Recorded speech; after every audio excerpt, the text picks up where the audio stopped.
¿Te quieres enterar de esas cositas exclusivas que te van a dejar con la boca abierta? Ahora podrás ser parte de Factores de Poder y suscribirte para seguir apoyando nuestros contenidos. Si visitas nuestro canal en YouTube, busca el botón unirte y te suscribes.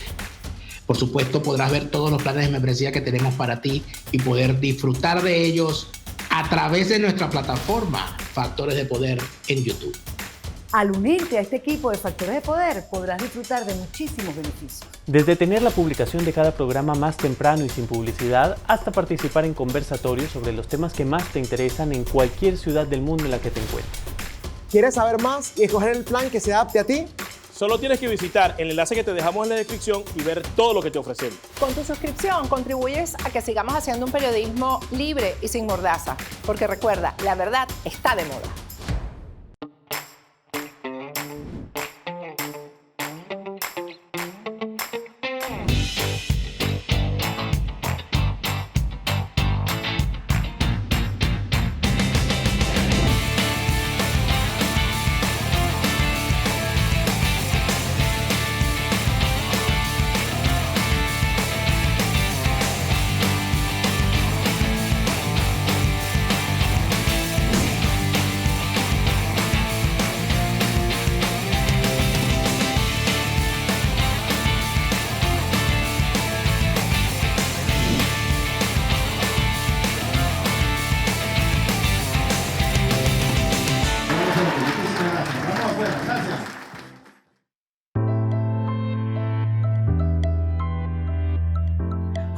Hola amigos de Factores de Poder, qué bueno verlos aquí. Algunos de ustedes me deben conocer como productora de Factores de Poder.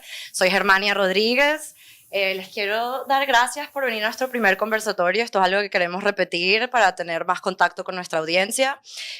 Gracias Darwin Barrueta y Shayara Pineo por esta obra Bajo Cadenas, y gracias Miguel Ferro por dejarnos usar este espacio para esta conversación con dos grandes periodistas venezolanas. Ya ustedes saben quién son. La primera invitada, Patricia Poleo, directora de Factores de Poder, donde presenta su programa Agárrate. Fue directora del periódico El Nuevo País. Ella es Premio Rey de España de Periodismo y de paso es mi mamá, por si no es muy obvio. Y nuestra invitada especial al fin ha pisado los Estados Unidos. Ustedes la conocen, Nitu Pérez Osuna, una periodista venezolana de amplia trayectoria. En la antigua Globovisión destacó por su programa Yo Prometo, donde entrevistó a Chávez no una, dos, sino 3 veces. Actualmente presenta el programa semanal No Callaré y es analista de Agárrate por Factores de Poder. Bueno, ¿están listos? Esto va a ser interesante. Y escribió en el Pan Am Post también, que los muchachitos del Pan Am Post están por aquí. Ellos son terribles, como ustedes ya saben. Bueno, empecemos por lo primero. ¿Qué estaban haciendo ustedes hace 28 años en esta fecha? ¿Quién empieza aquí? ¿Y por qué yo? Porque sí. No, yo estaba aquí en Miami. ¿En serio? Sí, porque el 4 de febrero, estamos hablando de esa fecha. El micrófono. Aquí. Las dos sin micrófono. Yo estaba visitando a mi papá porque mi papá era el gobierno de Carlos Andrés Pérez y mi papá era exiliado de ese gobierno. Había sido perseguido por el gobierno de Carlos Andrés Pérez y estaba aquí pasando sus días esperando poder regresar. Y yo había venido a visitarlo, recibimos una llamada y me acuerdo que fue un día muy lindo porque mi papá, que es absolutamente inútil para las labores domésticas, ya yo lo veía como desenvolviéndose bien solito y me preparó ese día una arepa abrió una lata de atún, le echó cebolla y tomate, aquello estaba divino, a mí me pareció divino, era la primera comida que mi papá me hacía en mi vida. Y bueno, me acosté a dormir hasta como triste porque lo sentía él muy solo aquí, etc. Y bueno, quizás esa es la razón, quizás no, esa es la razón por la cual yo sí me alegré por lo que estaba pasando. Y toquemos un poquito en eso, la bendita carta que todo el mundo manda y no saben el contexto de que su padre estaba exiliado por un gobierno. Sí, además hay un documento, el documento original por el cual se dio el golpe del 4 de febrero era el país que yo quería. O sea, las razones por las que ellos lo hicieron. Las supuestas razones, porque todo era mentira al final, ¿no? El documento fue violado, ha sido violado reiteradamente, y las razones por las cuales ellos actuaron se han profundizado a niveles, bueno, exactamente. Entonces, yo sí estaba de acuerdo, yo creía que las cosas se estaban haciendo mal. Pero se arrepintió pronto. No, sí. Gracias a Dios. No, incluso no me arrepentí. Yo de la carta no me arrepiento ni me arrepentiré. Te arrepentiste de Chávez. No me arrepentí, sino porque además yo lo que siempre he pensado es que uno tiene que defender los derechos humanos de la gente. Y lo haré cuando este gobierno caiga, el régimen caiga, porque yo estoy segura que va a caer. Tampoco permitiré que se violen los derechos de esta persona, sino que se cumpla la ley, que vayan presos como lo dice la ley, etc. Yo fui defensora de los derechos que tenían los golpistas, pero apenas Chávez salió en libertad y se fue a La Habana, y eso está probado porque todo está publicado, etc. Cuando dio aquel discurso en La Habana y dijo que Cuba era el bastión de la dignidad latinoamericana, yo entendí que había que luchar para que no llegara al poder, y a partir de ese momento nunca ni lo apoyé, ni hice absolutamente nada, hice todo lo contrario, hice cualquier cosa que se podría haber hecho para que no llegara, pero llegó. Bueno, yo me imagino que en esos días Patricia y yo no hablábamos. Y me lo imagino porque nosotros hemos tenido épocas de encuentros y desencuentros, porque a veces estamos de acuerdo en cosas y a veces no estamos de acuerdo. Eso vamos a hablar después de esta pregunta. Bueno, pero yo me Como las amigas del adelanto, colegio yo me adelanto. Entonces yo me imagino que no estábamos de acuerdo en ese momento. Ella estaba en Miami y yo acaba de tener un bebé. Yo tenía a mi hijo varón, el único varón que tengo 3, había nacido hacía 5 meses y yo estaba en mi casa. A esa hora, pero les cuento, anteriormente había estado con Lisbeth Ramosol, otra periodista, que no teníamos un año que no nos veíamos, y habíamos quedado de acuerdo en que el 4 de febrero íbamos a comer a un restaurante en Las Mercedes que se llamaba Media Luna. Y estando allí, de repente empezamos a ver que estaban como recogiendo las cosas. Y le decía, oye, nos están botando. Y entonces, bueno, nos tenemos que ir, bueno, nos vamos. Éramos la última. Claro, eran las 11 de la noche. Yo arranqué hacia mi casa, que yo vivía en La Campiña, y de repente por la Avenida Libertador, nunca se me olvidará, pasaron unos camiones llenos de soldados. Y yo decía, ¿cómo estará la inseguridad que sacaron al ejército? Y me fui para mi casa. Y entonces, sí, es típico. Esto es horrible, pues fin de mundo. Y me fui para mi casa, vi a mis bebés dormidos, ay, no sé qué y tal. El marido mío que está por aquí no había llegado. Y entonces yo, bueno, llené la bañera y puse agüita y espumas y tal. Y entonces me empecé a bañar y de repente los teléfonos sonaban y sonaban. Y yo decía, pero bueno, son las 12 de la noche, ¿qué habrá pasado? Salí, me puse una toalla y entonces nunca se me olvidará. Era un gran amigo diciéndome, hay un golpe de Estado. Yo vivo frente al general tal y ya me dijo que hay un golpe de Estado y no sé qué, hay tiroteos. Y yo empecé a llamar al marido mío y no aparecía.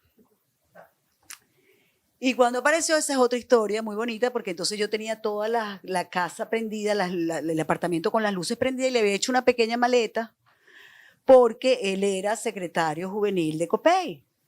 Y yo dije, si aquí hay un golpe de Estado, a lo mejor este hombre se tiene que ir, o en Conchazo, qué sé yo qué.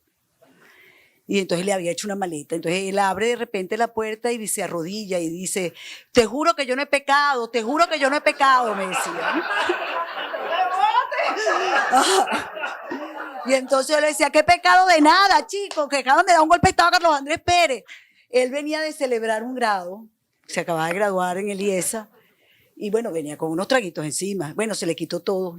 Él lo que me decía es que él veía la maleta y decía, esta mujer me está botando. Esa es la historia buena del 4 de febrero. La otra parte, a lo mejor algún día la contamos, ¿no? Pero bueno. No estaba de acuerdo, por supuesto. A mí no me gustan los golpes de Estado, no me gusta Chávez, nunca me gustó. Cuando lo vi en televisión me entré en pánico. Soy nieta de militar y sé cuando los militares toman las armas que después es muy difícil sacarlos, y bueno, ya tenemos 21 años. Entonces siempre tuvimos mucha distancia, Hugo Chávez y yo. Pero bueno, No sé cuál es la próxima pregunta. La próxima pregunta es la que te adelantaste como siempre. Vamos a hablar un poquito de la relación de ustedes. No sé si ustedes saben, pero las dos son hijas de personajes importantes en la política venezolana. El papá de Nito era fundador de Copey, si no me equivoco, José Antonio Pérez. Y el papá de Patricia es Rafael Poleo, fundador de Medias, que también es mi abuelo. ¿Cuándo se conocieron ustedes? Cuéntenme de ese mundo democrático que mi generación nunca conoció. Las dos estábamos hablando de eso el otro día y no nos acordamos realmente. Fue como que nos conocimos siempre, o sea, una cosa así como que siempre estuvimos ahí las dos hijas de, y siempre sabíamos que la otra existía. No recuerdo el momento en que yo sí me acuerdo, el otro día que me dijiste, ¿tú te acuerdas? Y eso, te dije, yo no me acuerdo. Pero yo me acuerdo un día, bueno, me lo recordó de más Vlad, ¿te acuerdas, amor? Pero yo se lo conté, hace 1000 años, que él tiene una memoria estupenda. Yo no me acuerdo, eso sí no me acuerdo. Estábamos buscando una noticia de algo. Eran como las 9 de la noche en Pajarito. Tú estabas en un pasillo así, tirada en el piso esperando algo. Y yo estaba con mi equipo esperando lo mismo.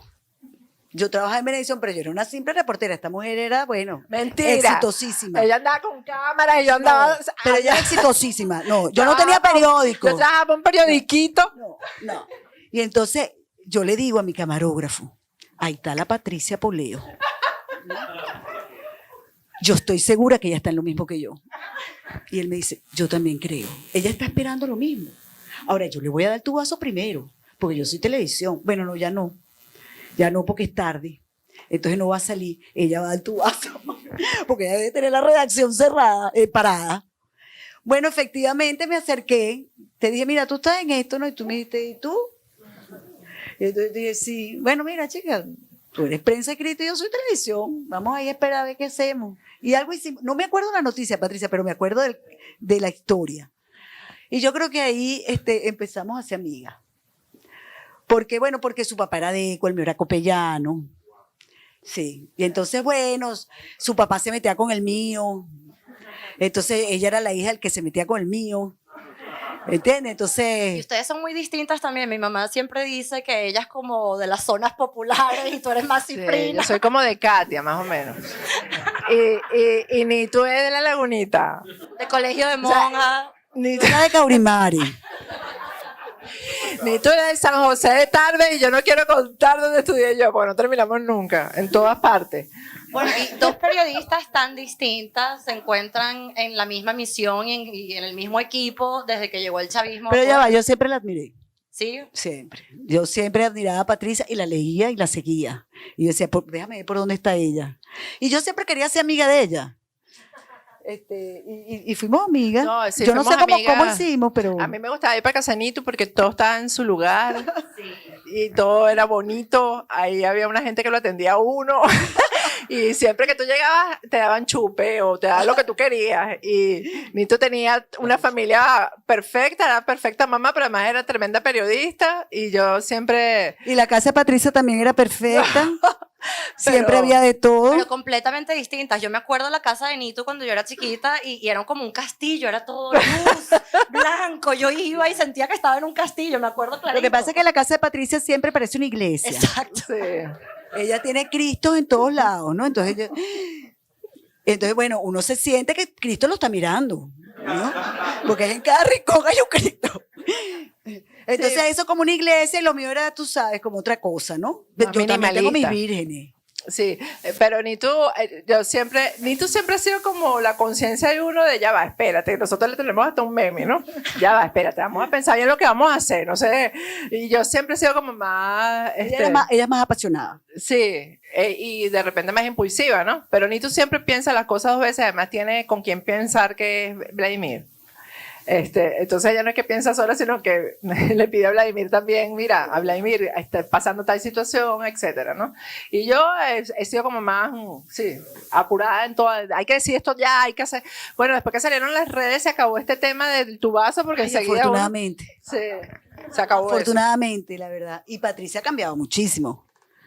Porque ella tiene de verdad a veces muchísimo... Ella tiene sus tubazos. Y entonces dice, bueno, yo todavía no quiero decir esto. Sí. Y a mí me impacta. Yo digo, ¿en serio? No lo puedo creer. Pero sí, está más tranquila. Y odié a Anito un día que le regaló un perro a Germania. Oye, y me la odié Gladys, para siempre. ¿te acuerdas? Gasté un realero en el perro, para que sepan. Porque era un perro con pedigrí. No, y ella no, quería el un perro perrito. era una cosa como Nito, pues. No, y entonces resulta que esta niña ha regalado el perro que No, yo le no regalé a aguantaba su el hija. perro, porque además que yo primero yo soy de gatos callejeros, no me gustan los gatos con pedigrí. Y entonces que el perro, ya que había que sacarlo, y aquella niñita no, yo le dije, tú vas a sacar el perro, ¿no? Ella le prometió a Nito que iba a sacar el perro. Eso fue un trabajo de psicología que hizo mi mamá porque me dijo, tú vas a cuidar el perro. Yo tenía 5 años y efectivamente nadie me ayudó nunca con el perro hasta que yo pedí que por favor me quitaran el perro. Bueno, yo me enteré mucho tiempo después. No, yo al final. Un día que le pregunté, ¿y el perro? Bueno, él No, se pero es portaba que- mal. Es que, mira, el perro, es que todo lo que me pasa a mí siempre es un suceso criminal. Resulta que yo dejé el perro cuidando un día con una persona. Cuando regreso me dice, ay, el perro se perdió. Y yo le dije, eso es mentira, tú me robaste el perro. Y aquello se metió, yo no te he contado eso.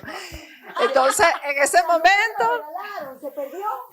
momento, el director de la Policía Metropolitana era un general que era muy amigo mío. Los generales eran amigos de uno antes. Entonces, eran todos amigos de uno. Y le dije, mira, tú sabes que yo creo que este tipo me está mintiendo. Este tipo yo estoy segura que vendió el perro o algo en mi ausencia y no sé qué. Total, que él agarró y se llevó al tipo. Y a los 5 minutos el tipo dijo dónde estaba el perro. Ay, yo no me acordaba de eso. Eso, sí. Por aquí está Enterando- Meña. te ¿Ves? estás Meña. enterando como yo. Meña se acuerda de él porque era peluquero de Meña también, René. ¿Te acuerdas de René? Ese fue René. Era mi peluquero y yo le dejé el perro y lo dejé en la casa. Le dije, vas a cuidar al perro porque yo voy a salir. Bueno, y entonces eso terminó pero regresó el perro. Y ahí yo dije, no, este perro hay que dárselo a alguien que de verdad lo cuide y no lo... Me estoy enterando. Germania. Yo también. Bueno, pero dos periodistas tan distintas, con backgrounds tan distintos, terminan en el mismo equipo cuando llega el chavismo. Yo me acuerdo, yo era muy chiquita, no sé si ustedes se deben acordar, los primeros años del chavismo eran muchas periodistas mujeres peleando en contra del chavismo, haciendo investigaciones, y ellas dos eran unas de las principales. ¿En qué momento ustedes se dieron cuenta del peligro que tú entrevistaste, Nitu, a Chávez 3 veces? ¿En qué momento sentiste el peligro que representaba ese personaje para nuestro país? El 4 de febrero. Cuando yo lo vi, dije, el país se fregó. Por lo que te contaba al principio, soy nieta de militar y eso era algo que estaba en la cabeza de mi familia. Nunca se me olvidará mi papá, yo me acuerdo que yo lo llamaba el 4 de febrero, le decía, papá, me voy para tu casa. Me decía, no se te ocurra porque aquí la Carlota está prendida. Y mi papá vivía en Caurimare y yo tenía 3 niños. Y este se había ido con la juventud copellana, pues se fueron a ver qué estaba pasando. Y entonces yo me quería ir con mis 3 bebés y no podía, ¿no? Yo sabía que era un peligro. Nunca olvidaré que mi papá decía, esto va a tardar muchos años. Si este hombre llega al poder, esto va a tardar muchos años. Y ya uno entendía perfectamente que había un deterioro de los partidos políticos. Efectivamente hay un deterioro de los partidos políticos, no supieron rectificar a tiempo y el pueblo estaba cansado. Y yo creo que además había siempre esa frase, bueno, necesitamos un militar, porque un militar como Pérez Jiménez, que ponga orden, que no te roben, que la corrupción se acabe. Y la gente compró ese discurso, que era lo que tú decías al principio, la gente compró ese discurso al principio. Y a veces yo oigo cosas como, bueno, la culpa de Chávez es que Caldera le sobreseyó la causa, ¿no? Y a mí me parece eso tan simplista. Ojo, yo no soy calderista. Yo fui copellana, pero nunca fui calderista. Me parece simplista porque la verdad es que Chávez ganó con el voto popular. Y la verdad es que a lo mejor muchos de los que están aquí también votaron por Chávez. Y fue de los que votaron, obtuvo el 54%. O sea, si hubiese en el país segunda vuelta, no hubiera habido necesidad de una segunda vuelta porque él sacó los votos necesarios. Pero al día siguiente de ganar, el 80% del país era chavista. Todo el mundo era chavista. Y lo apoyaron. Y no lo apoyaron una sola vez. ¿Cuántas elecciones no salió la gente a votar por Chávez? Entonces, no hay que ser simplista. Lo que tenemos es que aprender de las lecciones y entender que hay que votar con la razón y no con el corazón. Y esto lo digo, yo sé que esto va a ser un tema terrible, porque yo siento que ahora están en lo mismo. Oye, no se puede hablar de Guaidó, no se le puede criticar, porque es la esperanza. Y resulta que la prensa no está para alabar a nadie. La prensa escruta, la prensa escudriña, la prensa jurunga, denuncia, hace críticas para que se rectifique. Y resulta que ahora, cuando uno dice lo que sea, no solamente de Guaidó, de Capriles, de Leopoldo, porque yo he hablado de todos. A mí me parece que cuando lo han hecho mal hay que decirlo. Bueno, entonces uno es chavista. O sea, yo soy chavista. Una cosa realmente increíble. Siempre supe que Chávez iba a ser nefasto. Lo que sí de verdad nunca pensé es que íbamos a tener 21 años. ¿Y ustedes saben que me da miedo?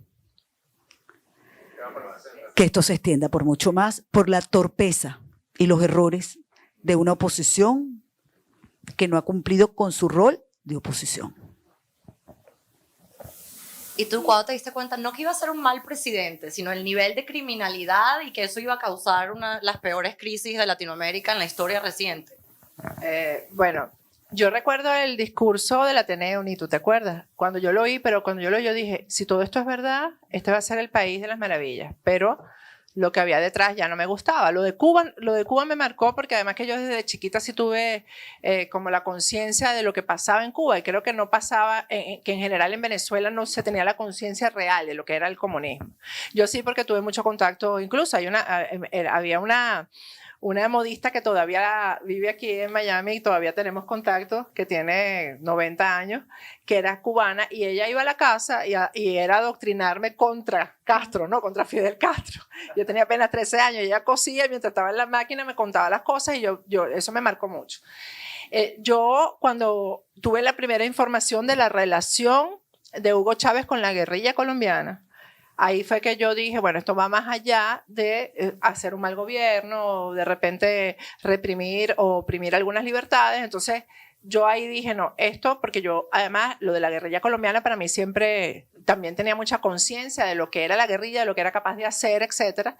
Y me llegaron las primeras evidencias de la relación. Recuerdo que fue un video en el que se veían militares venezolanos, pero ¿cómo es que se dice ahora? En un compartir, eso es nuevo, eso no era de mi época, no, en un compartir con las guerrilleras y guerrilleros comiendo, etcétera. Y cuando me llegó el video a mis manos, yo dije que me lo hicieron llegar militares venezolanos. Dije, ya, esto es de otro nivel, y a partir de ahí comencé a investigar esa parte de Hugo Chávez. También con Nitu compartimos mucho el tema de Vladimiro Montesinos, de la presencia de Vladimiro Montesinos en Venezuela, que era el criminal del gobierno de Fujimori.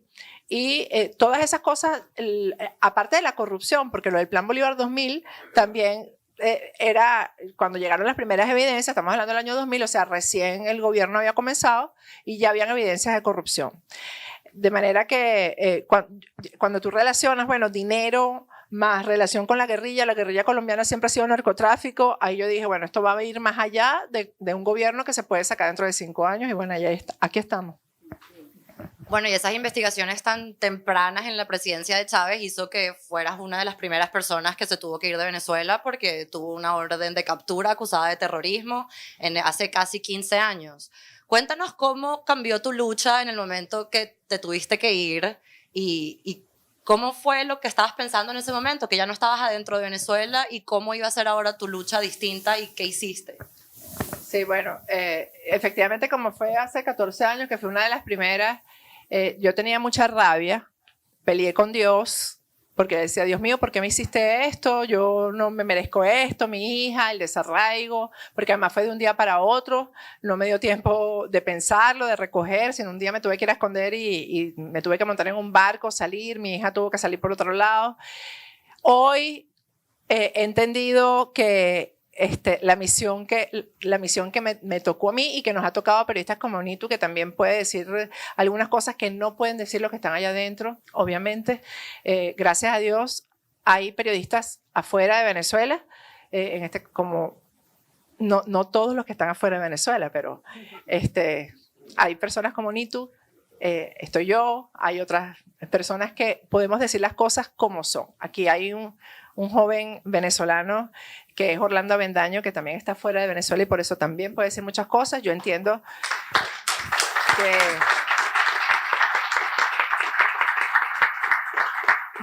que los periodistas, los colegas que están allá no lo pueden hacer y pues entendí que mi misión quizás era irme preparando para poder trabajar desde aquí hacia allá adentro. Fuimos bendecidos con el tema de las redes sociales, de YouTube y estas cosas que nos permitieron llegar a los venezolanos que están allá. Sin censura, exactamente. Y a Nitu le tocó, mientras yo estaba aquí, a Nitu le tocó atravesar la censura, le tocó atravesar las cosas complicadas de enfrentarse a un gobierno y también a los negocios de ese gobierno. Y por eso fue que yo resentí tanto esto del Telesur de Juan Guaidó, porque una de las consideraciones que había era, bueno, vamos a hacer un canal para que lo vean los venezolanos que están afuera. Bueno, a nosotros que nos importa que los venezolanos que están afuera, que tienen tantas herramientas a su disposición, tengan información si lo que necesitamos es informar a los que están allá adentro, ¿no? Eso es lo que nos interesa, que los que están allá adentro, que están absolutamente aislados, entiendan qué es lo que está pasando, cómo está pasando y lo que está ocurriendo, que fue lo que logró Estados Unidos con Radio y TV Martí, que a los cubanos de la isla les llegara la información y supieran lo que estaba ocurriendo. Entonces, eso fue una de las cositas que no entendí del Telesur de Guaidó. Nitu, y tu lucha fue en un escenario distinto por los últimos 15 años. Cuéntame qué pensabas mientras veías que tus colegas caían uno por uno, presos, exiliados. ¿Cómo fue la decisión de qué ibas a hacer? Yo la verdad es que yo nunca tuve disyuntiva en lo que tenía que hacer. O sea, yo siempre sabía que esto era una lucha difícil, dura y larga. Y que lo único que no me iban a cambiar eran mis principios y mis valores. Y si había duda, si alguna vez me pasó una duda, yo me abrazaba a esos principios y a esos valores y seguía para adelante. Bueno, me tocó el monstruo de Globovisión, de ese señor que se llama Raúl Gorrín, ver ese cambio, bueno, ver la caída, como muchos de ustedes, de Radio Caracas Televisión, para mí fue de verdad una cosa terrible, como a todos los venezolanos, esa era la decana de la televisión venezolana. Luego quedó esa pequeña ventana que era Globovisión y ver cómo el dueño en aquel momento la entregaba, quizás por lo que cuesta un avión o 2 aviones, pues a mí no me gustaba. A mí me gustan, hubiera preferido una muerte como los Robles, ¿no? De pie, como lo hizo Marcel Granier. A mí, déjenme contarles que yo nunca fui amiga de Marcel Granier, yo también trabajé en el Canal 2 y más bien tuvimos discusiones. Y yo cuando lo vi en esa lucha, hoy en día lo tengo entre mis grandes amigos. Porque, bueno, no se entregaron y les ofrecieron mucho dinero, mucho dinero por el canal y él dijo, prefiero que lo cierren a entregárselo al régimen. Y eso también es bueno, o sea, uno tiene algunos referentes, ¿no? Por eso el que en mi canal, que era mío, porque fui pionera de ese canal, que no pasara lo mismo, me afectó enormemente. Después hice una estrategia para que me votaran. Y era 2 programas, fueron 2 programas durísimos y yo sabía que me iban a votar. Y además que ellos me habían ofrecido, no les quiero ni contar, villas y castillos. Y yo no cambié mi línea, todo lo contrario. Y bueno, un día me llamaron y me dijeron, te tienes que ir, me estaba maquillando. Iba a grabar con Andrés Velázquez, nunca se me olvidará. Y me dijeron, mira, te tienes que ir. No fue así. Hola, ¿cómo está? Bien. ¿Quieres agua? Sí, ¿cómo no? No quiero. ¿Sabes que tenemos un problema? ¿Cuál? Es que tú eres muy crítica. ¿Crítica con quién? Bueno, con todo. Ah, bueno, el periodista es crítico. Sí, pero eso es un problema. Bueno, pero el problema es suyo. Es que creo que te voy a tener que votar. Ah, bueno, vóteme. ¿Estás votada? Ok. Fue así. That's it. fue el señor Cordero, que no era sino el fronting de Gorrín. Les podría contar cómo fue mi encuentro con Gorrín. Fue fascinante. Yo tenía un programa en Radio Caracas, radio, y estaba llegando Gorrín, nunca se me olvidará, creo que era 13 de junio o 15 de mayo, o 13 de mayo. Y llegué 10 minutos tarde. En mi casa había habido muchas reuniones de todos los periodistas, viendo a ver qué íbamos a hacer cuando llegara esa nueva junta directiva. Y nunca se me olvidará que Vladimir un día bajó y me dijo, mira, entre todos estos están los delatores. Y no es uno, son varios. Nunca se me olvidará que el secretario de ese encuentro era Chuo Torrealba. Él era el secretario de acta. ¿Ok? Y bueno, era el más apasionado de hacerle la contra a esta gente. Y bueno, habían otros personajes. Bueno, no vamos a mencionar más nombres. Y llegó el día en que llegó la junta directiva, yo llegué 10 minutos tarde, y ¿cuál es mi impresión? Que yo veo un cambio absoluto en el ambiente. Estábamos todos en el estudio, y ellos estaban allí sentados, es decir, ellos estaban aquí sentados, y todos ustedes éramos los periodistas y los técnicos. Y aquí estaba Cordero, un tipo Franceschi, estaba el señor Gorrín, 2 más de la Junta, y aquí estaba Leopoldo Castillo, que también era miembro de la Junta de Transición. Y yo pregunto, ¿qué pasó? No, que el señor llegó diciendo que aumento de sueldo a todos 30%, y aquí esto cambió. Y bueno, nunca me olvidaré Chuo Torrealba explicando cómo él admiraba a Gorrín, porque era un hombre que venía de muy abajo y había logrado la empresa que tenía.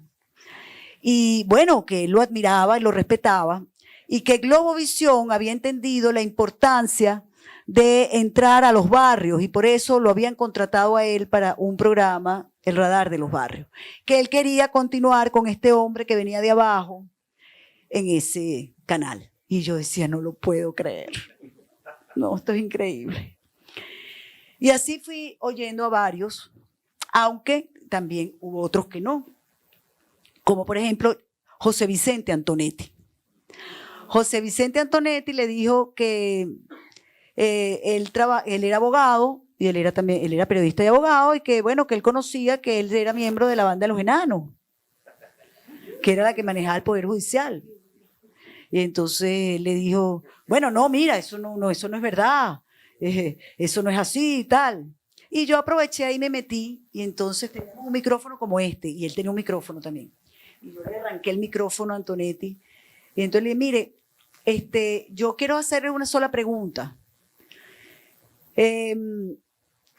Hay un señor que se llama el Tuerto Andrade, que usted ha dicho aquí que es su amigo. La división de investigación del canal está haciendo una investigación del señor y sale este domingo, eso era un jueves, sale este domingo. Mi pregunta es saber si se puede continuar la investigación que está a punto de terminar y grabar el sábado para que salga el domingo, porque como es su amigo, y él agarró muy bravo, me dijo, mire, Pérez Osuna, yo quiero que usted sepa que el señor Andrade no es mi amigo, es mi hermano del alma. Óigame bien, es mi hermano del alma. Entonces yo le dije, entonces no lo podemos investigar. Y entonces respondió, usted se ha metido hoy en la página, esto es una infidencia, usted se ha metido hoy en la página del FBI. Le dije, sí, cómo no. Usted revisó y no se dio cuenta que ahí no está el capitán Andrade en la lista. Yo le dije, ¿y a qué hora la revisó usted? Entonces me dijo, a las 10 de la mañana. Le dije, yo la revisé hace media hora. Vuelva a revisar. Era mentira, yo no la había revisado. Ni estaba en ese momento, pero se acabó la reunión. Y bueno, ya por supuesto estaban las cartas echadas. Entonces, esta fue parte de mi lucha. Después seguí con mi programa de radio, en Radio Caracas Radio, hasta que, es tercera vez que lo voy a contar, un día acababa de morir mi consuegra y me llaman y me dicen, acababa de tener yo mi programa programa era de 1 a 2, mi consuegra murió a las 2, mi hija estaba en estado, etcétera, etcétera, y me llaman de la radio y me dicen, mira, aquí está llegando Conatel que cerró tu programa. Yo les dije, bueno, mira, yo no me puedo ocupar ahorita de eso, me ocuparé el lunes, pues.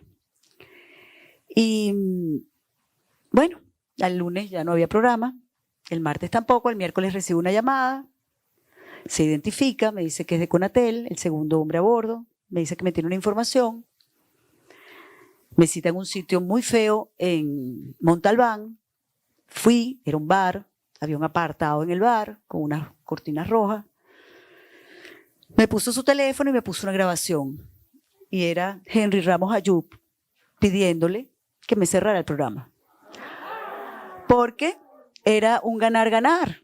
Ella le echa mucha vaina al régimen y me echa mucha vaina a nosotros.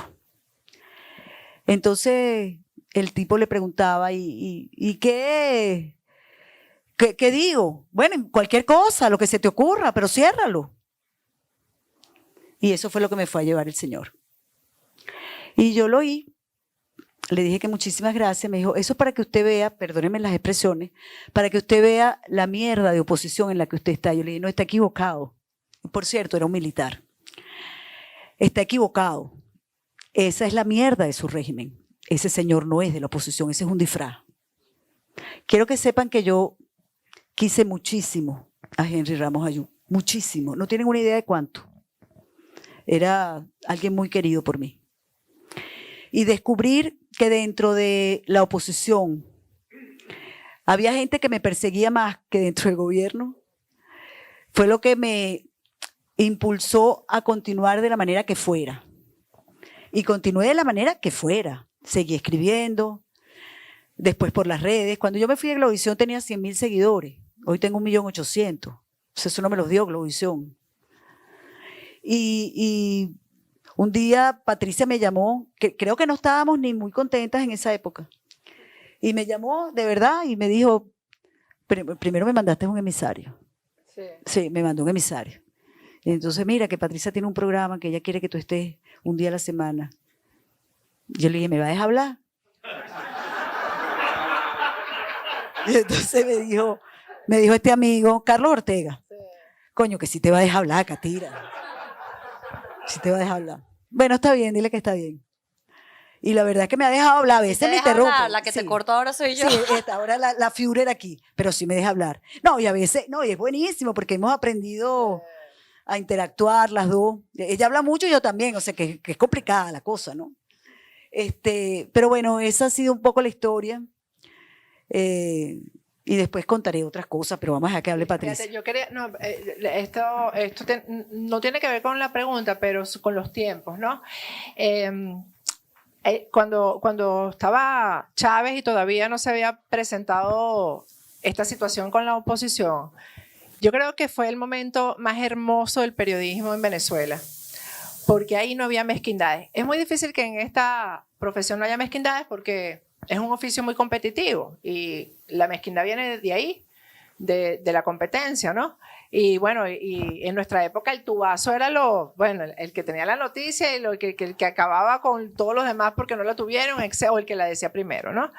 Esto se ha dificultado mucho más con el tema de las redes que son instantáneas, o sea, ya un ciudadano común puede dar un tubazo, eso ya no existe. Pero nosotros nos unimos y, por ejemplo, yo trabajaba en prensa escrita, pero Nitu trabajaba en televisión, Marianela estaba en radio, entonces lo que yo hacía era limitado porque era prensa escrita y ya sabemos que no es tan masiva la prensa escrita, ahora mucho menos, que ya eso no existe, como son los medios audiovisuales. Pero entonces yo daba un tubazo y no había mezquindad en que, por ejemplo, Nitu hiciera un programa hablando del trabajo que había hecho Patricia Poleo, o lo daba Nitu y yo hablaba del trabajo de Nitu en mi columna, o si lo hacía Ibellis, ahí no hubo mezquindad, y de hecho fue una cosa entre mujeres que todavía más como dijo Germán al principio, todavía eso es más difícil que sea entre mujeres. Y los hombres además asumieron, sí, nosotros estamos aquí en segundo plano, los periodistas, los colegas periodistas asumieron que ellos estaban en segundo plano con respecto a nosotras, que las valientes éramos las mujeres. Entonces estaba Miguel Ángel con su programa, estaba Napoleón con su programa, y entonces nos invitaban al programa para que nosotros contáramos las investigaciones, no importaba que tú trabajaras en el canal de la competencia. O sea, eso fue el momento de verdad más maravilloso del periodismo venezolano, porque apartamos la mezquindad en función del país. Lo que está ocurriendo ahora es simplemente un horror. Un horror, no sé si vamos a desarrollar ese tema o no, pero es un horror en el sentido de periodistas tratando de tapar lo que es noticia y lo que es investigación de verdad y lo que son hechos con tal de proteger al sector de la oposición para el cual están trabajando. Ni siquiera se diga ya del gobierno. O sea, porque ya lo del gobierno ya, o sea, es de la oposición. Entonces, eso de verdad a mí me parece que, creo que me adelanté incluso porque creo que íbamos a hablar de este tema. Esta es como la última parte de nuestra conversación. Háblenos de qué piensan ustedes del periodismo en Venezuela ahora y háblenos más del equipo que han formado aquí con una causa común. Ustedes son distintas, la hija de la Deco, el Copellano, pero están ahora trabajando juntas y en un lado que reciben muchos ataques porque ellas se rehúsan a dejar de poner la lupa a la oposición y al gobierno, algo que les ha causado mucho sufrimiento, muchos ataques, pero ¿qué las une? ¿Por qué están trabajando juntas? Bueno, eso tiene que ver también con lo que dice Nitu cuando yo la llamé a hacer el programa, porque cuando nosotros arrancamos con Agárrate, no arrancamos en YouTube, sino en un canal de televisión que había aquí, y después Roberto Betancourt, que es un periodista joven, que es él, que él y que es joven, realmente la que es más joven soy yo. Fue que tomamos la decisión los dos de, mira, vámonos a YouTube, incluso que nos inspiró, y siempre cuento esto porque es una forma mía de honrarlo, quien nos inspiró fue el doctor José Rafael Marquina, que ustedes recuerdan que fue el que dio los tubazos sobre Chávez, la enfermedad y no sé qué, y que ya murió, y él fue el que nos dijo a Roberto y a mí un día, miren, atrévanse, yo soy el primer cliente, y nos hizo un cheque. Dijo, yo soy el primer cliente, atrévanse solo. En ese momento no habían canales en YouTube de noticias, de información. Los canales eran de maquillaje, de comediantes, de ese tipo de cosas, ¿no? Y yo empecé con Agárrate, y cuando empezamos a ver lo que le había pasado a Nitu, que Iván Ballesteros estaba fuera del aire, porque cuando yo llegué aquí, Iván enseguida dijo, tú no te puedes callar y vas a tener todos los lunes conmigo un segmento en mi programa de radio, y hacíamos plomo y candela. No, el programa se llamaba Plomo Parejo, pero el segmento de nosotros, el día de nosotros que era el lunes, era Plomo y Candela. Y por eso mi voz se siguió escuchando en Venezuela gracias a eso, y gracias a que Miguel Ángel Rodríguez, en ese momento no se hacían entrevistas por internet, Miguel Ángel me entrevistaba por internet, y por eso me mantuve vigente, ¿no? Y yo dije, bueno, me toca a mí ahora hacer lo mismo. Por eso les hablaba lo de la misión, de que ya yo tenía como un trabajo hecho aquí, y dije, ahora que están empezando a salir del aire Iván Ballesteros, salió del aire Nitu, Marianela Salazar, yo tengo que cederles la plataforma para que ellos tengan también una voz.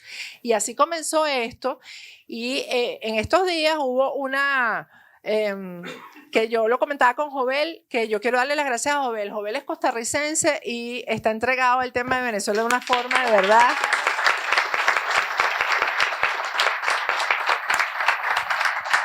súper profesional. Y yo, que soy también un poco policía, un día empiezo a ver los comentarios y creo que ni siquiera ni tú se lo comenté a Jovel. Le dije, mira, Jovel, estoy viendo una jugada aquí muy extraña, porque entonces ahora el canal Factores de Poder es una fortaleza, pero no es una fortaleza por Patricia Poleo, es una fortaleza por el equipo que hemos hecho. Y eso yo lo tengo que defender por encima de todo, porque nosotros tenemos una misión país. Y yo tengo que darles el espacio a ellos. De hecho, le dije a Jovel que voy a aprovechar su presencia aquí para que unos días me haga el programa, porque lo hace muy bien, para que haga Agárrate, porque yo tengo que ocuparme también de hacer unas cosas importantes para que se vean, ¿no?, de lo que está pasando realmente a nivel social en Venezuela, y tengo que dedicarle tiempo a eso mientras Jovel se dedica al programa. Yo le dije a Jovel, estoy notando aquí que me están haciendo comentarios, por ejemplo, no, sí te lo comenté. Tú eres mejor que Nitu. ¿Por qué tú tienes a Nitu ahí? Saca a Daniel Lara Farías, que es un grosero. Ese muchacho joven no es periodista ni es nada, no solamente a nivel de los comentarios, sino que ciertos asesores empezaron a llamarme por teléfono a decirme que qué hacía yo teniendo a Jovel, que no era ni periodista ni era nada, que sí es periodista, que porque que Daniel era muy grosero, y detecté la campaña inmediatamente y les dije a ellos, aquí lo que hay es una jugada para separarnos, porque ellos se han dado cuenta de que lo que nosotros hemos logrado, lo hemos logrado porque estamos juntos, porque estamos unidos.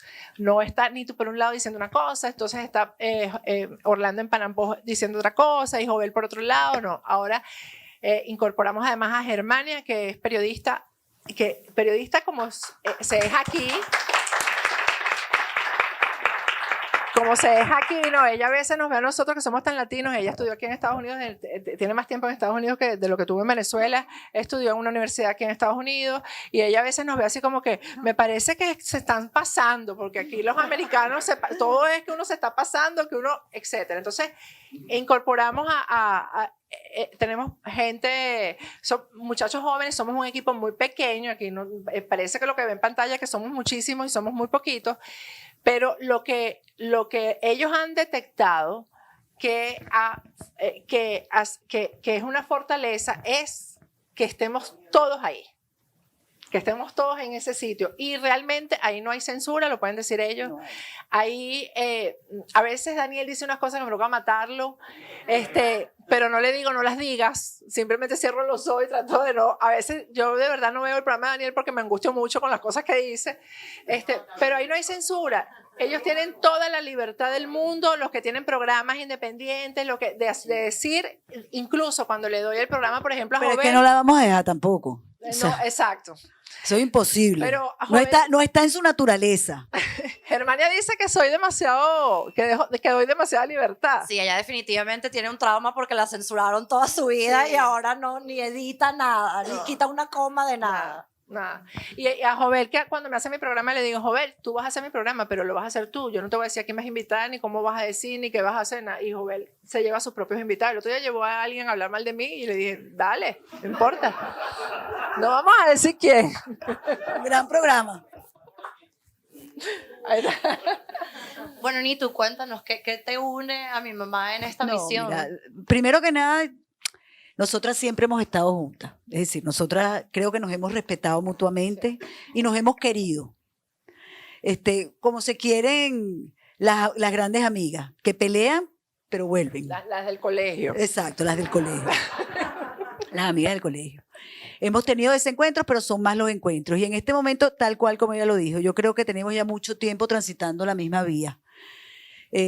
Lo que queremos es luchar por Venezuela, lo que queremos es rescatar la democracia, la justicia, la libertad, que todos puedan volver, que todos puedan reencontrarse con sus familias. Y los que no puedan, porque ya hicieron vida en donde están, si les da la gana ir en Navidad a comerse una yaca, pues puedan entrar con tranquilidad. Y yo creo que eso es lo que nos une, sin duda alguna. Yo lamento muchísimo que en estos últimos, yo diría 3 años, pues sí, éramos un grupo más grande, los que pensábamos lo mismo. Creo que hay una pequeña confusión en el gremio. Hay parte del gremio. Benito sea más buena gente. Una confusión. Es que, no, una confusión. Se han confundido porque estudiaron relaciones públicas. Pues. Porque cuando yo estudié había 3 menciones: relaciones públicas, audiovisual y prensa escrita. Bueno, muchos creen que estudiaron relaciones públicas, ¿se acuerdan de eso?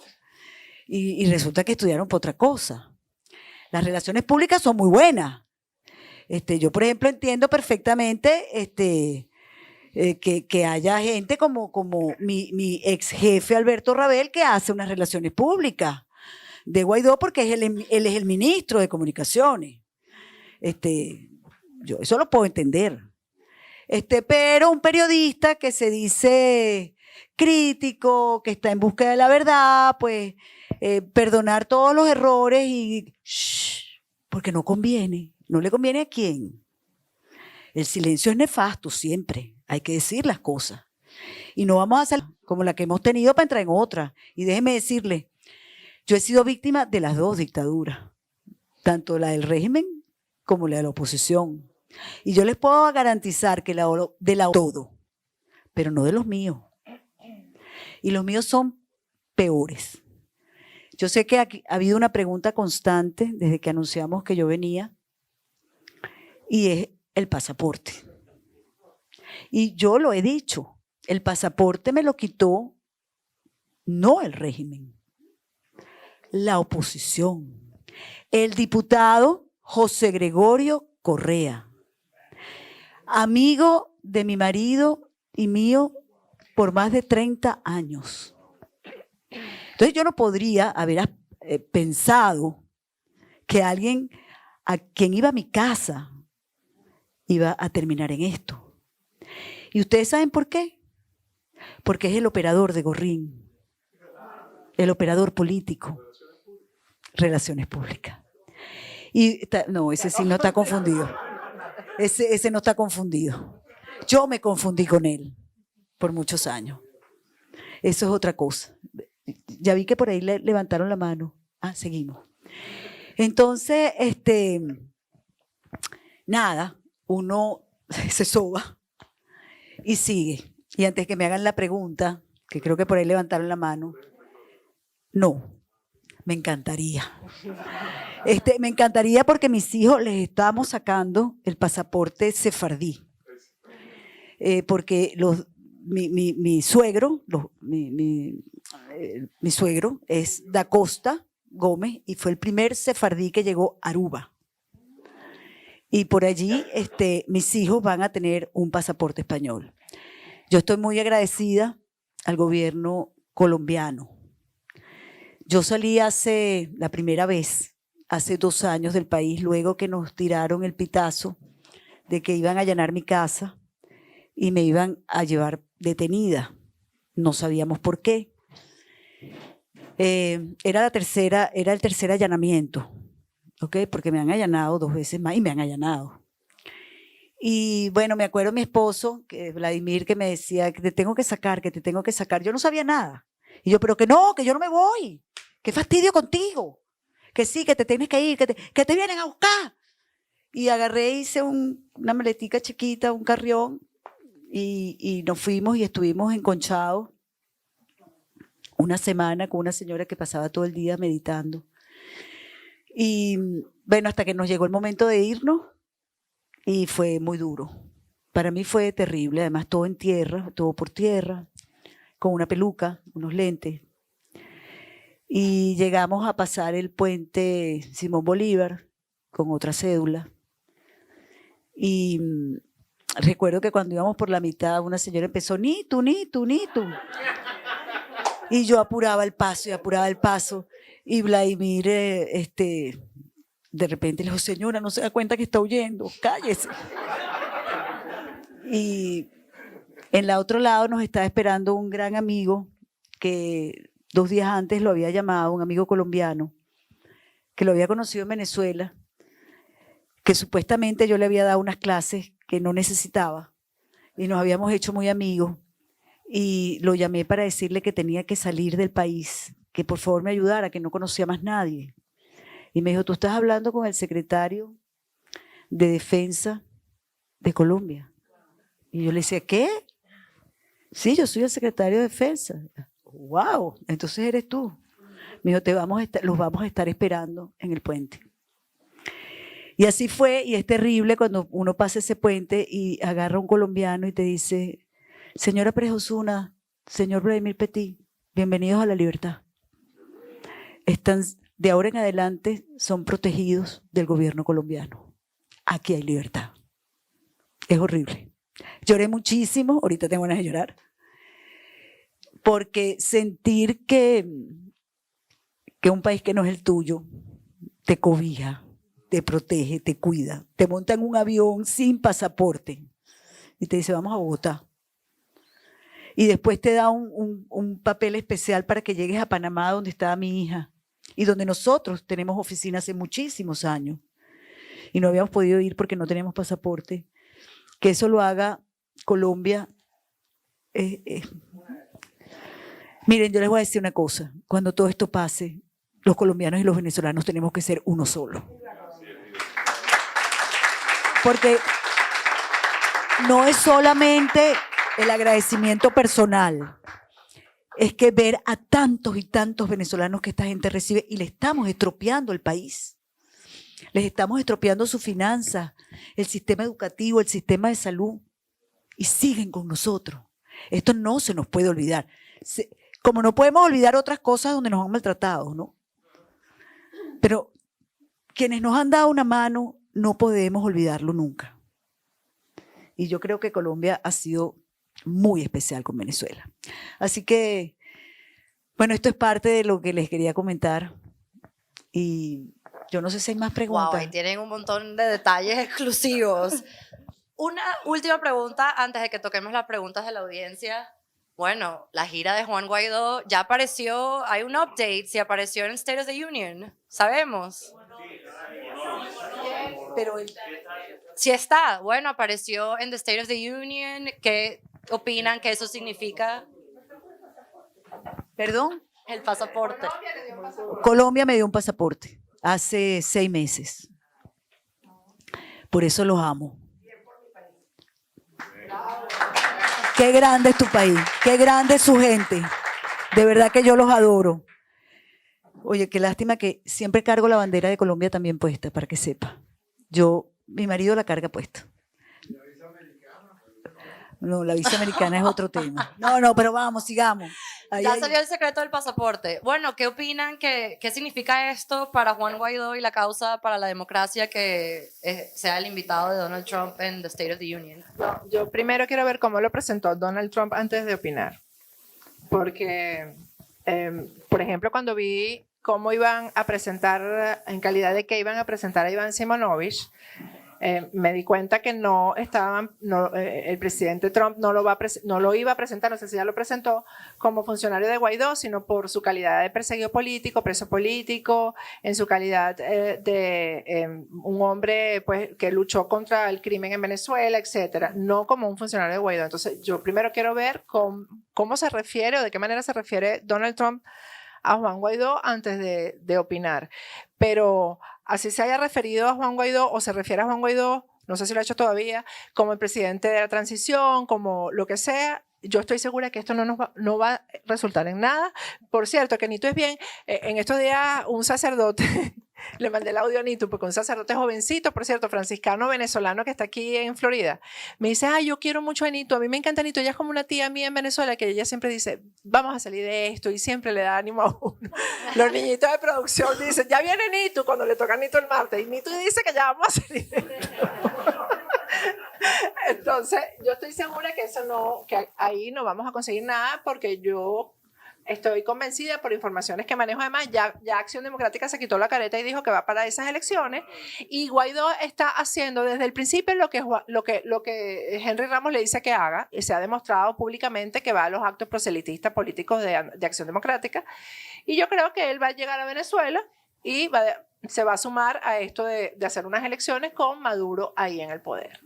Eso es lo que yo creo que va a pasar. O sea, que creo que la gira, etcétera, quizás lo revitalizó en el sentido de la popularidad. No estoy segura de eso tampoco, porque cuando uno habla con gente en Venezuela que conoce, incluso yo siempre hablo con Rubén Chirinos de Mega Análisis, y me dice, aquí nadie está hablando de la gira de Guaidó, aquí a nadie le importa dónde está Guaidó ni lo que está diciendo Guaidó allá afuera. Y los venezolanos allá adentro están pasando por una situación que yo no estoy tan segura que estén emocionados porque Guaidó está en ese evento con Trump, ¿no? Eso es ignorante. ¿Ah? Eso es ignorante. ¿Qué cosa? Que aman todavía. Sí, eso fue de aquí y lo logró. Ya tú no sabes que lo logró. ¿Qué dijo? Dijo, Juan Guaidó es el presidente interino de Venezuela y el líder de la Asamblea Nacional en esta democráticamente. Hoy Estados Unidos lidera la coalición de casi 60 países que apoyan al pueblo venezolano en su lucha por la libertad y la democracia. Es un título, no, pero es un título. O sea, es el título. Fíjate que es presidente de la transición porque es el líder de la Asamblea Nacional. Es eso, ¿no? Pero es por eso es que es presidente de la transición. No es Juan Guaidó en sí mismo, es una institución. Es la Asamblea Nacional. Bueno, a mí me encantaría también saber si se van a reunir y qué van a pedir. A mí me llamó poderosamente la atención fue que invitara precisamente a Simonovic, porque Simonovic es del entorno, siempre no habla de diálogos ni de elecciones. Entonces a mí eso me llama poderosamente la atención. Además es un hombre, un gran policía, que además ha estudiado, ha hecho gerencia en seguridad, y un hombre que pasó 10 años preso y que conoce ese monstruo por dentro. Entonces a mí, yo entiendo que, bueno, Guaidó lo tenía que invitar, si no iba a quedar muy mal Trump, pero el que invitara a Iván Simonovic para mí tiene una importancia suprema. Vamos a ver, yo soy positiva, sí soy, yo de cada crisis trato de buscar la parte buena. Yo por ejemplo creo que la gira fue muy buena hasta España. Después en Canadá puso la torta. Y aquí no le salió bien. Y yo creo que debe estar evaluando qué fue lo que pasó.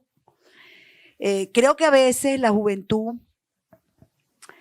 miren, debe ser impactante para una persona de La Guaira, que además perdió todo en el deslave, y de repente está con el servicio secreto y en aviones y en cosas, y reales aquí, reales allá. Mire, eso hay que tener una gran fortaleza, una solidez de principios muy grandes para no volverte loco. Y yo se los digo con conocimientos de causa. Se los digo porque tuve un hermano, que en paz descanse, que fue secretario privado de Luis Herrera Campins a los 25 años de edad. Y se metió a una gira por el Medio Oriente y él llegó enloquecido. Y mi papá lo agarró y le dijo, mira, mijito, siéntate aquí, esta es tu casa y esta es tu realidad. Olvídate de eso de los aviones y la cosa y los choferes y el oro, porque ustedes saben cómo son en el Medio Oriente. Dame acá todos esos regalos que te dieron, vamos a donar eso. Hay que meter a la gente en cintura. O sea, hay que tener una persona que te diga, mira, esto es mentira, el poder es efímero y además tú no tienes ni siquiera poder. Esto es muy, muy difícil lo que les ha tocado. Pero yo sigo pensando que hay cosas importantes, por ejemplo, ¿no?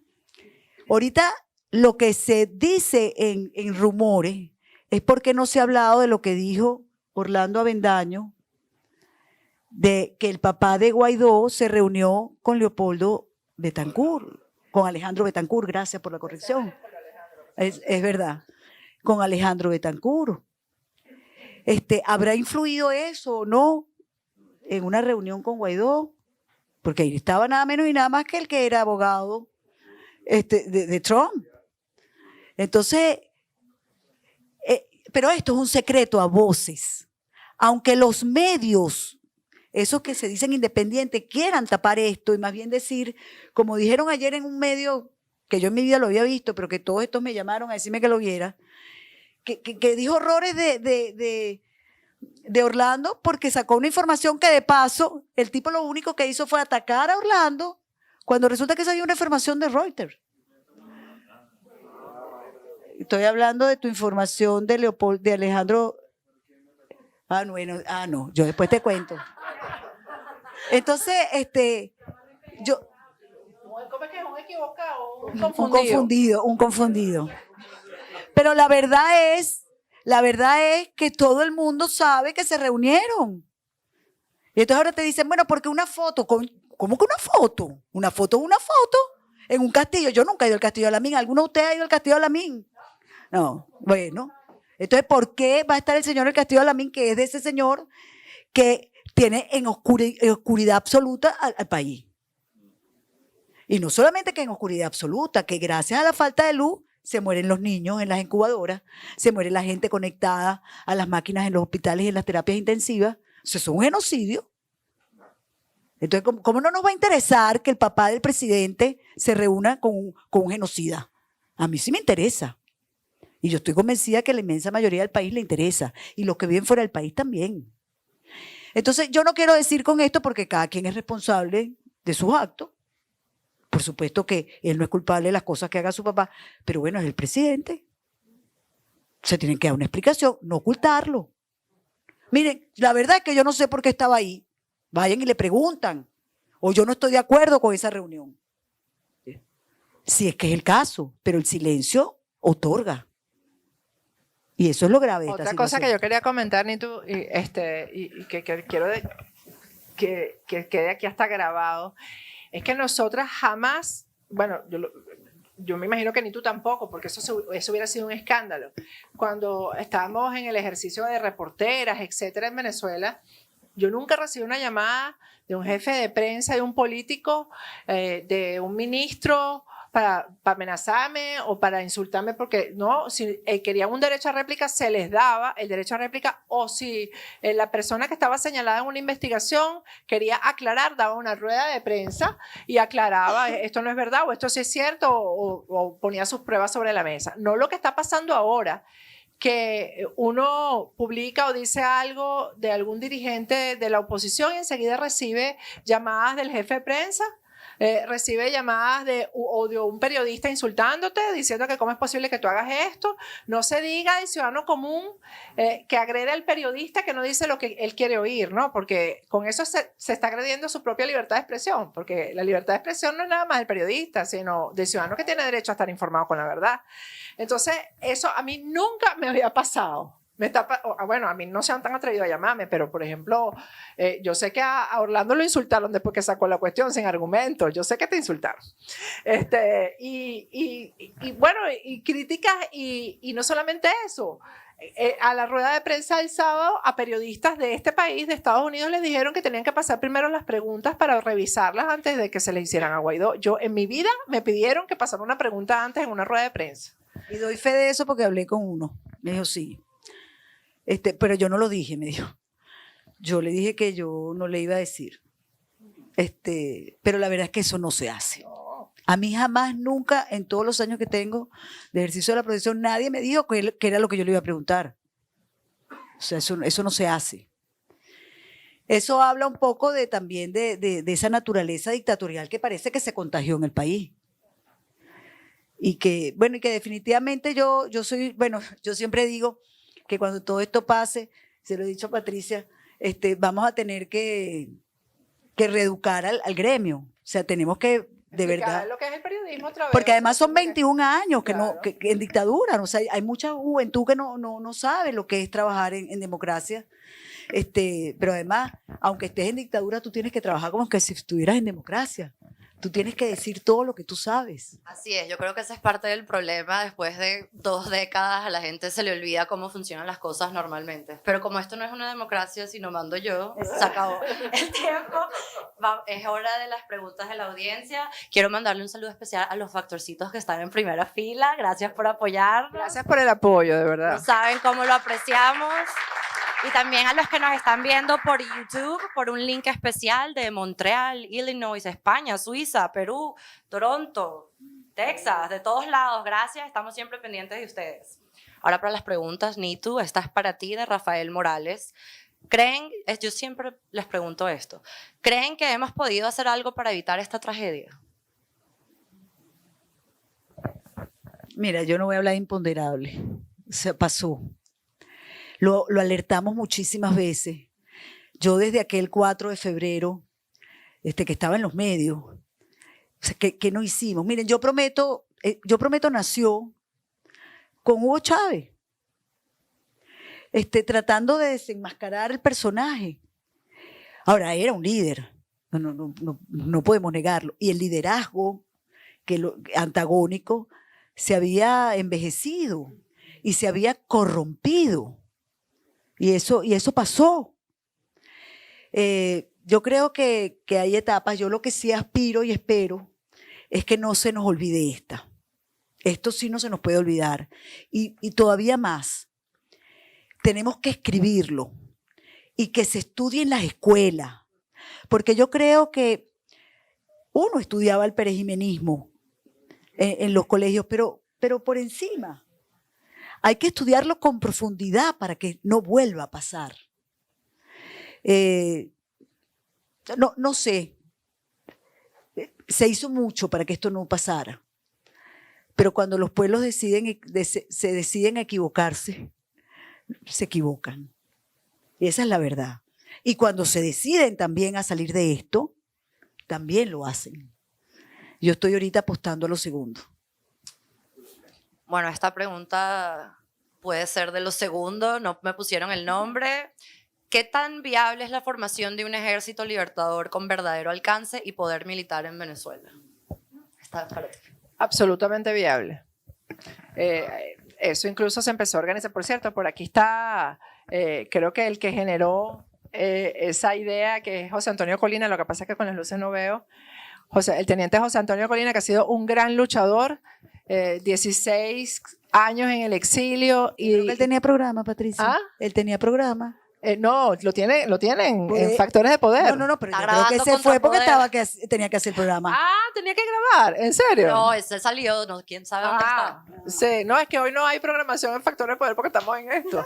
Bueno, el teniente Colina fue a quien se le ocurrió la idea. Mira, nosotros somos muchos afuera, estamos bien formados, los mejores formados todos están afuera, los que fueron formados en West Point, los que fueron formados venezolanos, en Alemania, el que mandaron a hacer cursos en Chile, a hacer los cursos afuera. Bueno, y ellos se organizaron, ellos hicieron, se organizaron su data, se pusieron de acuerdo, se comunicaron, etcétera, pero pues esto necesita un apoyo político en el sentido, si yo hubiera sido Juan Guaidó, yo lo hubiera tomado, yo les hubiera tomado la palabra, yo los hubiera tomado en cuenta y algo se hubiera hecho con ellos, porque no es lo mismo que Estados Unidos invada o llegue a Venezuela con sus soldados a que llegue con los soldados venezolanos. O sea, que sean los venezolanos, pues eso no es una invasión. El soldado venezolano tiene derecho a recuperar la democracia, a rescatar la Constitución, las instituciones, etc. Entonces, eso es absolutamente viable. Hace falta dinero, obviamente, pero cuando yo veo que Estados Unidos aprueba 400 millones, que nunca se sabe a dónde llegaron y qué se hicieron con ellos, digo, con esos 400 millones, imagínate cuántos ejércitos no se pudieran haber preparado para esto. Ahora, es muy importante lo que dijo en estos días, creo que fue ayer o antier, el almirante del Comando Sur, el almirante Faller, que dijo que Venezuela es un círculo vicioso que necesita un ejército enfocado y persistente. Entonces, mientras unos dicen que no a la intervención, y los oímos a dirigentes políticos, bueno, a mí me gusta oír al almirante Faller, porque está diciendo todo lo contrario. Y sí está poniendo todas las opciones sobre la mesa, y nadie lo ha votado.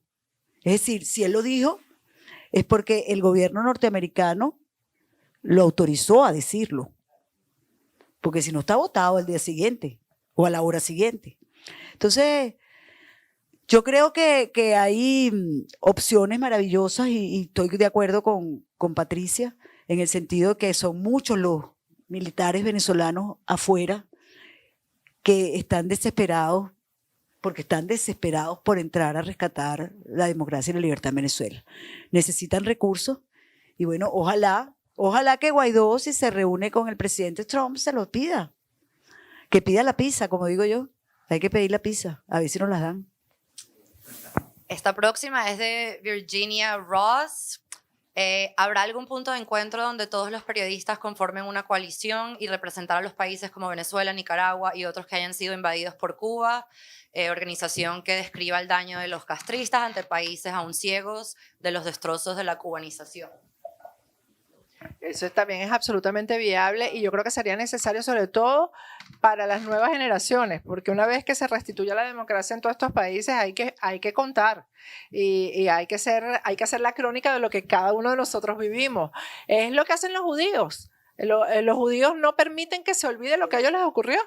Y de generación en generación llevan el testimonio y ya quedan muy pocos sobrevivientes del Holocausto, pero cada uno de los nietos, los bisnietos, todos saben exactamente lo que ocurrió y no van a dejar que eso se olvide. Eso es lo que nosotros tenemos que hacer. Se me había olvidado que hay una pregunta extra especial de Alemania. Pónganla ahí. Ay, Dios mío. Mi pregunta es sencilla. Quiero saber si ustedes dos están dispuestas, Nito y Patricia, a pedirle también la cola a Juan Guaidó del avión para regresar a Venezuela junto a Diego Arias. Quiero saber para estar preparado. No hay con ustedes. Hay preparado para ustedes. Gracias.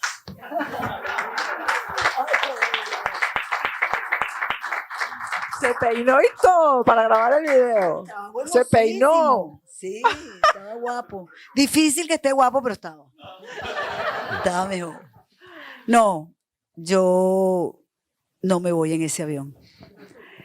Sí quiero comentarles que yo he entrado y he salido en estos 2 años unas 4 veces a Venezuela. Lo hago por trochas, por caminos verdes. Yo no tengo orden de captura. Yo llego, sí, calladita. Yo tengo 2 hijos en Venezuela, un nieto y viene en camino el otro. Y tengo que llegar al parto próximamente. Y allá está mi casa, está mi perro, y están mis hermanos, y está mi familia, y está todo.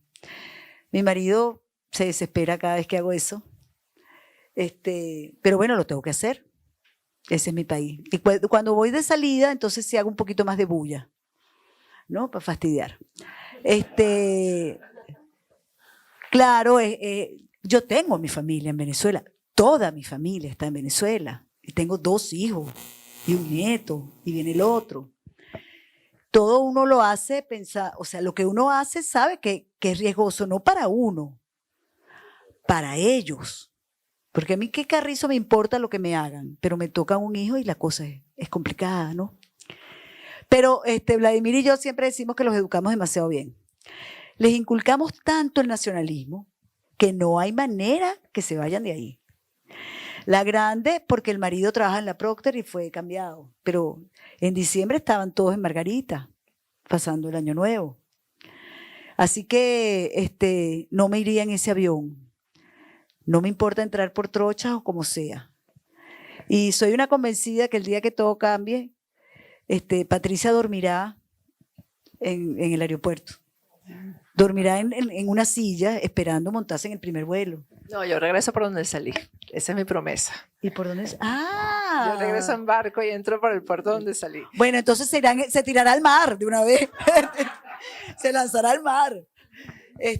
No, yo estoy convencida que muchos, yo no creo que tanto se quieran montar en ese avión. ¿Tú qué crees? No, porque es que el avión tiene unas condiciones, y eso no lo recordó Daniel ahí, ¿no? Las condiciones de quienes han propuesto esto es que Guaidó realmente se deslinde de los partidos, y hasta ahora yo no lo ha hecho, estoy segura que no lo va a hacer. Entonces yo no voy a, primero que yo no confío en Guaidó, y lo tengo que decir abiertamente, o sea, yo no me voy a montar en un avión para llegar a Venezuela confiando en Guaidó. ¿Tú sabes lo que me costó salir para regresarme con Guaidó? Eso dicen varios amigos. No, tú sabes todo. Mira, cuando Leopoldo se fue a entregar, a mí me pareció un absurdo, porque cuando uno está en esta pelea, uno tiene la responsabilidad de que no lo detengan. Claro. Uno tiene que, eso de entregar, no, aquí estoy yo, me vengo a entregar. Entonces, ¿qué es eso? ¿Acaso no entiendes quién está del otro lado? Entonces, yo siempre dije, a mí no me van a agarrar, o sea, yo no me voy a dejar agarrar, porque esa es la responsabilidad que está luchando en esto, ¿no? Claro. Así que... La próxima sobre Guaidó también, de Jorge Loizos. Si con Guaidó no se ve la salida, ¿cuál piensan que podría ser la solución? Bueno, si Guaidó rectifica y tiene el apoyo de 60 países. Ella siempre, ¿no? Bueno, miren, porque yo soy realista. Es el presidente de la Asamblea, es el presidente interino, es el reconocido por 60 países. A mí me interesa el reconocimiento de los 60 países. Ojalá rectifique. Ojalá entienda que tiene que desligarse de ese entorno nefasto, corrupto, y que haga lo que tiene que hacer y que pida la pizza. Bueno, mira, si no le pasó la historia por encima y vendrá otro. Yo creo que sí hay liderazgo. Claro. Yo creo que los venezolanos no tenemos el tiempo de los políticos. El sufrimiento del pueblo venezolano no puede esperar unas elecciones ni a un diálogo. La verdad es que ya ni se habla de que los venezolanos comen en la basura, porque ahora la noticia que han querido implementar es que hay muchos bodegones, bodegones repletos de comida, pero ¿quién le lo compran? ¿Quiénes pueden? Por eso. Y mientras tanto la gente se sigue muriendo de hambre. Yo estoy de acuerdo contigo. O sea, el tema es que el tiempo de los políticos no es el tiempo del venezolano. Ellos viven una fantasía que el venezolano no la vive. El venezolano sufre. Y sufre terriblemente. Ahora, yo tengo que seguir apostando. Si el señor llega a Venezuela sin nada bajo la manga, como lo dijo hoy, por cierto, Luis Vicente de León, que me extrañó muchísimo, dijo algo así como, si Guaidó no trae nada nuevo, y miren que Luis Vicente León lo defiende. Si no lleva nada nuevo para Venezuela, bueno, mira, bueno, entonces no va a llevar nada. Pero yo hasta el último momento, yo no tengo fe. Yo lo que sí tengo fe es en el ciudadano venezolano que hizo que se juramentara por la presión. Los venezolanos fuimos por presión los que logramos que se juramentara. Por presión logramos que aprobaran el TIAR. Pero esa es la sociedad civil. Claro, y es que yo creo en la sociedad civil. En eso creo. Y si la sociedad civil presiona para que se deslinde y haga lo que tiene que hacer, bueno, mira, que lo haga obligado por nosotros. Eso es lo que yo creo. Eso es lo que, por eso. Claro. Y sigamos pegando gritos. Intervención, intervención, intervención. Y que no me sigan respondiendo, es que a lo mejor no nos la dan, bueno, pero pídela. Pídela. Entonces uno averigua, uno sabe sobre qué, porque es que yo oí al almirante del Comando Sur, ¿entiendes? Yo lo oí. Yo quiero que él lo oiga. Pero ese día, y tú lo dices, 1.800 contra 10.000 el año pasado. Y la actitud, ¿sabes? Tú veas la actitud de los 10.000 del año pasado, que era una actitud de emoción, la gente lloraba, y esto era una actitud tipo de ciudadano también que piensa que es el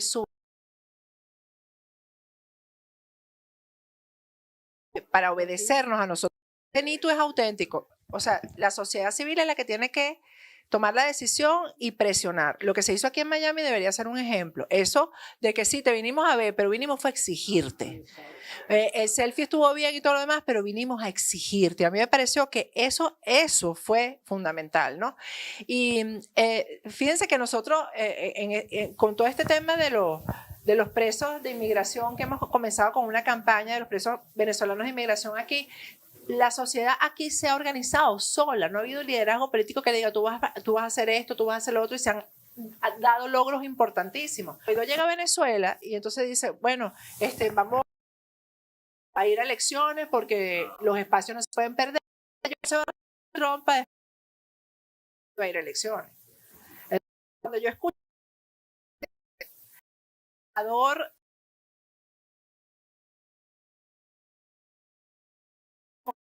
a elecciones, yo dije, aquí van a ir todos. Entonces, yo creo que la gira de Guaidó fue para eso. Eso es lo que quiere Europa, además. Él va a complacer a Europa con eso. Y aquí en Estados Unidos, pues eso va a ser un revés para Trump, porque Trump desde el principio ha dicho elecciones sin Maduro. Entonces, eso va a ser un revés para Trump. Lo que pasa es que a Trump hay que enfocarlo en Cuba, hasta que no se le... O sea, hasta que esa coalición que decía no se enfoque en el peligro que para Estados Unidos no va a haber atención. Aquí hay que hablar en gringo, no en americano, no en inglés. Aquí el gringo entiende así. Esto es el peligro, ok, ahí es donde me voy a enfocar. Por eso tiene que ser Cuba, Cuba, Cuba, Cuba. Porque ya ni siquiera que vean la gente, como dice Nito, que vean a la gente comiendo de la basura, ya la gente ya ni se impresiona. Ya pasan eso se normalizó, eso se normalizó. Entonces tiene que ser en lo que significa el peligro para Estados Unidos. Eso me parece maravilloso, y yo desde No Callaré, que es el programa que tengo los fines de semana y que tengo en mi canal Nito Pérez Osuna, que también apóyenlo, se pueden suscribir, gracias. vengo hablando precisamente de la importancia del Foro de Sao Paulo en todo esto. Esto es una amenaza al continente, al mundo occidental. Si ya hemos desestabilizado a la región, porque las cifras extraoficiales que dan son 4 millones y pico, casi 5, pero las que yo manejo son 7 millones de venezolanos aproximadamente. 7 millones de venezolanos en el mundo y sobre todo en América Latina han traído problemas en todos los países. Si a eso le unimos la brisita bolivariana, de la que habla siempre Diosdado los miércoles, que atacó a Colombia, a Chile, a Ecuador, y ahora acaba de anunciar el ministro de Interior de Perú, que han conseguido, que saben, de delincuentes que han enviado Maduro a desestabilizar al Perú. Y escuchamos también lo que dice el ministro Morillo en Bolivia, de todo lo que están encontrando para desestabilizar el gobierno interino de Bolivia. Entendemos que todo esto es Foro de Sao Paulo, por supuesto desde Cuba, y con Maduro, y con los reales del narcotráfico ahora de Diosdado. Porque hay que tener muy claro que el jefe del cartel de los soles es Diosdado Cabello. Diosdado Cabello fue a Cuba, que era el único, digamos, de la revolución que no era amigo de los cubanos, se reunió e inmediatamente el año pasado, en julio, entonces llamó a una reunión del Foro de Sao Paulo y este año, ahora en enero, lo volvió a hacer. Y cada vez que hay una reunión del Foro, entonces hay una brisita bolivariana en el continente. Y si entendemos que en Venezuela no hay un gobierno, no es un régimen, sino una corporación criminal que desestabiliza el continente, yo creo que los Estados Unidos tienen que poner más foco en esto, porque es la desestabilización del patio trasero, como lo han llamado tantas veces, y yo creo que eso sí afecta la seguridad de la nación norteamericana, y yo creo. Yo estoy absolutamente de acuerdo contigo. Yo creo que todos estamos de acuerdo en eso, ¿no? Creo que todos aquí estamos de acuerdo. Por eso es que hablamos de una alianza internacional. Yo siempre digo una alianza internacional de paz, porque es que cuando a mí me dicen que no puede haber intervención, o cuando oigo a dirigentes políticos decir que no debe haber intervención porque nosotros vamos a arreglar los problemas, pero si nosotros estamos invadidos, si es que nosotros estamos intervenidos, nosotros tenemos un ejército cubano en Venezuela, tenemos funcionarios rusos en Venezuela, tenemos el Hezbollah, tenemos el ELN, la FARC, pero más ocupados imposible. Nosotros lo que necesitamos es un ejército de liberación. Y efectivamente, como dice Patricia, encabezado por venezolanos, tantos venezolanos que quieren ir a estar allí. Bueno, esto ha sido una gran conversación, nos quedamos sin tiempo, no pudimos responder una de las preguntas, pero tenemos una última sorpresa para Nitu, que la queremos tanto en Factores de Poder. ¿Dónde está la sorpresa? ¿Quién la va a traer? Los niñitos de producción. Y entonces, no estaban preparados. ¿Y entonces? Aquí está Juan, es un retablo de la Virgen de Coromoto, patrona de Venezuela, y el artista es Este Juan es el artista Olivares. que es Juan Olivares.